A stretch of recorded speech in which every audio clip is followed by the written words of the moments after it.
Seat साहब, the wire को interview Bilawal Bhutto Zardari साहब का इंटरव्यू कम और तकरार ज़्यादा लग रही थी। हाफ से ज़्यादा शो में अगर आप देखें तो मुसलसल टोका जा रहा था मेरे ख्याल में मेज़बान की जानिब से। आई डोंट नो कि उन्होंने क्यों इतना ज़्यादा बिलावल भुट्टो जरदारी साहब को प्रोवोक करने की कोशिश की। आपने भी वो इंटरव्यू देखा। बिलावल भुट्टो जरदारी साहब की expertise on foreign affairs specially related to India कैसे देखते हैं आपके? पाकिस्तान का मुकदमा कितने बेहतर अंदाज में उन्होंने पेश किया। देखिए, मैंने to be very honest with you, मैंने आधी इंटरव्यू देखी फिर मैंने बंद कर दी because it was not interesting at all मेरे हिसाब से। अच्छा। अब उसकी वजह ये थी कि बिलावल भुट्टो साहब had to present the Pakistani state and government point of view. वो तो करेंगे और मेरा ख्याल है कि उधर से भी उनकी जो रियासत है और उनकी स्टेट के जो पॉइंट ऑफ व्यू है वो उधर से वो पेश कर रहे हैं। अफसोस इस बात का कि इतनी टकराव हो गया कि कुछ समझ नहीं आ रही थी कि ये इंटरव्यू हो रही है या लड़ाई झगड़े हो रहे हैं। मतलब ये कोई हार्ड टॉक तो नहीं है। करण थापर हार्ड टॉक तो नहीं करते, वो तो कोशिश करते हैं कि किसी तरीके के साथ सच्चाई निकले, कुछ बात आगे बढ़े। और ये तो शुरू से ही डेडलॉक लग रहा था। अच्छा, मेरे साथ भी करण थापर साहब ने बड़े यही सवाल सारे पूछे थे। कोई फर्क सवाल नहीं थे, वही सवाल थे कि फलानी अखबार में ये लिखा है, फलाने आपके ब्यूरोक्रेट ये कहते हैं, फलाने बंदे के साथ आप, सारे वही सवाल थे, कोई नए सवाल नहीं थे। वो लगता है वही इट्स द सेम स्क्रिप्ट। मगर देखिए ना, आप सूरत हाल ये है कि उसके भी जवाब देने का तरीका है। मैंने कोशिश की थी कि शॉर्ट जवाब दूं ताकि आगे बढ़ सके, मगर ये जो इंटरव्यू थी ये मेरा ख्याल है कि फेल हो गई करण थापर की तरफ से भी और मैं समझता हूं बिलावल भुट्टो साहब की तरफ से भी। वो अपना मौकफ सही तरीके से प्रेजेंट नहीं कर पाए क्योंकि उन्हें इजाजत नहीं दी गई।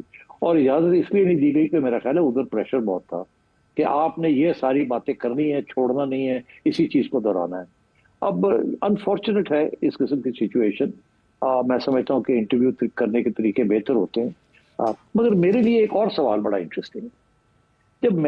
जब करण थापर ने मुझे फोन किया था और कहा था कि मैंने आपकी इंटरव्यू करनी, तो ये पहली दफा नहीं था कि करण थापर ने मेरी इंटरव्यू की थी। और भी मौजू के ऊपर Karan Thapar from time to time मेरी इंटरव्यू करते हैं। इस दफा जब उन्होंने कहा तो मैंने कहा हाँ ठीक है, कर लेते हैं।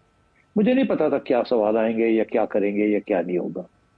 मगर उसके बाद एक बड़ी इंटरेस्टिंग चीज हुई कि हमारे एक्स नेशनल सिक्योरिटी एडवाइजर की तरफ से करण थापर को कहा गया कि आप मेरी भी इंटरव्यू करें। अच्छा। और ये करण थापर ने अपनी इंटरव्यू में कहा कि आपने मुझे कहा कि मैं आपकी इंटरव्यू करूं, मुझे शौक नहीं है। मगर हमारे एक्स नेशनल सिक्योरिटी एडवाइजर साहब चाहते थे कि वो भी अपना मौका प्रेजेंट करें, विच इज फाइन। मगर वो जो था ना, उसमें करण थापर थोड़ा सा एज ले गया कि मैंने तो आपको इंटरव्यू नहीं मांगी, आपने मुझे कहा कि मैं आपकी इंटरव्यू करूं। तो अगर ऐसे था तो फिर करण थापर को चाहिए था ना कि उनकी जो बात थी उनको पूरा करने देता। वहां भी वही सवाल, घिसे पिटे सवाल उन्होंने उनकी आगे भी किए। और वो भी मैं समझता हूँ उन्होंने काफी कोशिश की कि वो बात आगे बढ़ाई जाए और कुछ हद तक शायद बढ़ाई भी। मगर वो भी मुझे मजा नहीं आया उस इंटरव्यू का, क्योंकि वो ऐसे लगता था कि प्रोटैगनिज्म हो रही है। Karan Thapar is not hard talk. तो क्यों पाकिस्तानियों के साथ क्यों हार्ड टॉक?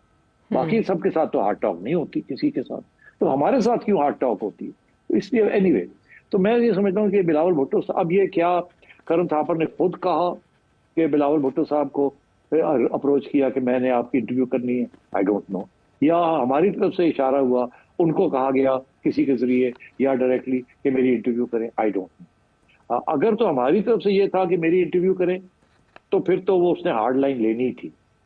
अगर उसकी तरफ से था तो फिर इनको सोचना चाहिए था कि क्या होगा इसका नतीजा, इस इंटरव्यू का, उनका मकसद क्या है, what is the objective behind it. तो इसलिए इस किस्म के इश्यूज खड़े हो गए थे। But anyway, I did not enjoy that interview. I think Bilawal Bhutto साहब इज वेरी आर्टिकुलेट, बड़े कॉन्फिडेंस के साथ बात करते हैं और मुझे बड़ी खुशी है कि वो सारा वक्त स्माइल करते हैं और फ्रस्ट्रेट नहीं होते। उनको बड़ा प्रोवोक किया करण ने, मगर वो फिर भी प्रोवोक नहीं हुए उस तरीके के साथ। अब मैंने करण की इंटरव्यू से देखा है एक दो लोग उठ के चले जाते हैं, मगर ऐसे नहीं हुआ। लेकिन बिलावल भुट्टो जरदारी ने धमकी दी कि मैं रोकूंगा और मैं उठ जाऊंगा। ये हमारे यहाँ भी होता है कि एक एंकर जो है वो सवाल करता है, आप जवाब दे रहे होते हैं तो वो रोक देता है या कोई और बीच में कूद जाता है साइड से। तो आप कहते हैं यार मुझे बात तो खत्म करने दो, तो वो कहता है नहीं आप मेरी बात सुने, वो कहता है मेरी बात सुने। तो ये चलता है, ये मेरी बात सुने, मेरी बात सुने, मुझे बात नहीं करनी। होता ये इंटरव्यूज के अंदर, मैं आपको बताऊं कि you should be short in your answer. जितना मर्जी लंबा सवाल हो, be short in your answer. जितना लंबा आप करेंगे आंसर, उतना आपको चांसेस होंगे वो आपको कट कर देंगे, और जो आप असली बात करना चाहते हैं वो गुम जाएगी बीच में। तो ये बट एनीवे, तो मैं देख रहा था बिलावल साहब भी जब ये इंटरव्यू हो रही थी, तो वो पहले कुछ और जगह पे चलते हैं, फिर वो आ रहे थे, वो हर दफा मैं आ रहा हूं, मैं आपके सवाल की तरफ आ रहा हूं, मैं आ रहा हूं, वो फिर बीच में पूछ जाता था कि नहीं आप मेरे सवाल का जवाब दे, वो फिर सवाल को वही घूम के। तो आई थिंक ये this is, you have to be very careful कि जो सवाल किया गया उसी का जवाब दें, ताकि आप आगे बढ़ सके, आगे बढ़ सके। ये अगर आप उससे पहले एक प्रिएम्बल करेंगे और फिर कहेंगे अभी मुझे बोलने दे जी, मैं आ रहा हूं आपके सवाल की तरफ, फिर ये कि जी आपने 3 सवाल पूछ लिए, मैंने तो अभी दूसरे का जवाब पूरा नहीं किया, आपने मुझे तीसरा पूछ लिया, मैं पहले दूसरे का जवाब दूंगा। ऐसे नहीं होना, ऐसे नहीं होती इंटरव्यूज। बट एनीवे, ठीक है, दैट्स अनफॉर्चुनेट। आई थिंक दोनों साइड्स के कंस्ट्रेंट्स थे, लेकिन जो आपका इंटरव्यू था उसको देखा जा सकता था मिसाल के लिए। बहरहाल जो एक्सट्रैक्ट करना चाह रहे थे इससे इन्फॉर्मेशन उस तरह से एक्सट्रैक्ट हो नहीं पाई, अट्रैक्ट नहीं कर पाया ये इंटरव्यू, इन शॉर्ट हम कह सकते हैं। सिर साहब, बिलावल 2 हफ्तों के लिए अमेरिका भी जा रहे हैं, क्या बिलावल भुट्टो जरदारी साहब को आने वाले दिनों में कोई रोल मिलने जा रहा है इन शॉर्ट, अगर प्रोग्राम खत्म होने से पहले आप कोई प्रेडिक्शन करें? नहीं मुझे नहीं पता। मैंने पहले भी ये कहा था कि अगर पीपल्स पार्टी कैबिनेट ज्वाइन करती तो फिर बिलावल भुट्टो साहब को बहुत बड़ा रोल देना पड़ेगा, प्राइम मिनिस्टर नहीं, बट शॉर्ट ऑफ दैट। अब मुझे नहीं पता वो क्या है, व्हाट बिलावल विल एक्सेप्ट और नॉट। मेरा ख्याल है फॉरेन मिनिस्टर से कम तो एक्सेप्ट करेंगे ही नहीं। पर ये जो अभी दौरे पे गए थे, was like the foreign minister. पहले भी वो फॉरेन मिनिस्टर रह चुके हैं इन इंटरिम गवर्नमेंट, वो रह चुके हैं, तो इसलिए इससे कम तो वो एक्सेप्ट नहीं करेंगे अगर पीपल्स पार्टी जाती है। अगर नहीं जाती तो वो कुछ भी नहीं लेंगे वो। अब सवाल ये है कि ये हो क्या रहा है, पीपल्स पार्टी ने जाना है या नहीं जाना। गवर्नमेंट तो चाहती है कि पीपल्स पार्टी आ जाए और मिलके हम काम करें, मगर अभी मैं सुन रहा हूं कि पीपल्स पार्टी वाले नाराज हो रहे हैं कि गवर्नमेंट अब ये समझती है कि उनको रिजर्व सीट्स मिल गई हैं और अब उन्हें पीपल्स पार्टी की जरूरत नहीं है। मेरा ख्याल है ये ऐसी बातें भी हो रही है, ये ऐसी बातें नहीं होनी चाहिए।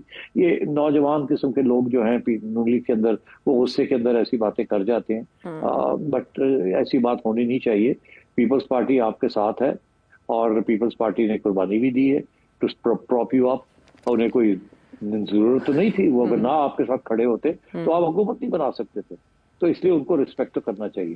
But at the same time I think Peoples Party को भी, उन्होंने भी तो अपना, जैसे कहते हैं ना, पाउंड ऑफ फ्लैश तो ले लिया ना, 2 गवर्नरशिप्स ले ली है और बहुत कुछ लिया है उन्होंने, तो और प्रेसिडेंसी भी ले ली है। बाकी ये है कि प्रेसिडेंसी के ऊपर प्रेशर है कि नहीं है। देखिए मैं आपको बता दूं एक बात, वो पुरानी बात को छोड़े, वो स्पेकुलेशन जो हो रही है या जो अफवाहें चल रही है, मेरा अपना ये ख्याल है कि प्रेसिडेंसी के ऊपर 2 किस्म का प्रेशर है। ये अब मैं अपना मौकफ दे रहा हूँ, ठीक। अच्छा। एक ये है कि कनाल वाले इशू के ऊपर उनका ये ख्याल है कि हमें, एस्टेब्लिशमेंट के लोगों का ये ख्याल है कि हमें तो प्रेसिडेंट साहब को हमने डिस्कस किया था, उन्होंने ओके कर दी थी कि ओके ठीक है, मुझे कोई इतराज। बाद में सिंधी नेशनलिस्ट खड़े हो गए और वहां उनका ये ख्याल है कि शायद इशारा किया गया कि आप खड़े हो जाए, हम तो नहीं हो सकते, फिर हम आपके साथ मिल जाएंगे, इसलिए साबोटाज कर दिया इस प्रोजेक्ट को। और वो समझते हैं कि ये पीपल्स पार्टी की लीडरशिप ने सोच समझ के किया। पहली बात, ये उनकी सोच है। अच्छा। मेरी सोच नहीं है, ये उनकी सोच है, जिसकी वजह से वो थोड़े से नाराज है प्रेसिडेंट साहब। दूसरी बात, तो एक तो कैनाल इश्यू है, दूसरा है कि एनएफसी अवार्ड, सबसे ज्यादा ऑपोजिशन एनएफसी अवार्ड की पीपल्स पार्टी से आ रही है। केपी से आती है थोड़ी बहुत, मगर that's not a major issue. Peoples Party 18th amendment, ये प्रेसिडेंट साहब का, आसिफ जरदारी साहब का सबसे बहुत बड़ा तोहफा है पाकिस्तान को, प्रोविंशियल ऑटोनॉमी के लिए, और उनके लिए सिंध इज वेरी इंपॉर्टेंट। तो उनकी पार्टी रह गई है ओनली इन सिंध, बाकी जगह पे वो नहीं है, डायरेक्टली इलेक्टेड नहीं है। तो अब इसलिए उनके लिए NFC award is very critical, इसलिए वो हिल नहीं रहे उसके ऊपर। और हमारे एस्टैब्लिशमेंट और हमारी आज की गवर्नमेंट वो ये समझती है कि एनएफसी अवार्ड को चेंज करने की जरूरत है, बिकॉज अब पैसे जो हैं फॉर डिफेंस और डेट पेमेंट वो नहीं मिल रहे फेडरल गवर्नमेंट को, इसलिए शेयर्स जो है वो कम करने पड़ेंगे और फेडरल गवर्नमेंट की किटी बढ़ानी पड़ेगी, बिकॉज अब डिफेंस एक्सपेंडिचर्स भी बढ़ रहे हैं, डेट पेमेंट्स भी हो रही हैं, so on and so fourth. तो ये 2 मौकफ है, मगर एनएफसी अवार्ड को छेड़ना जो है ना is going to create a problem.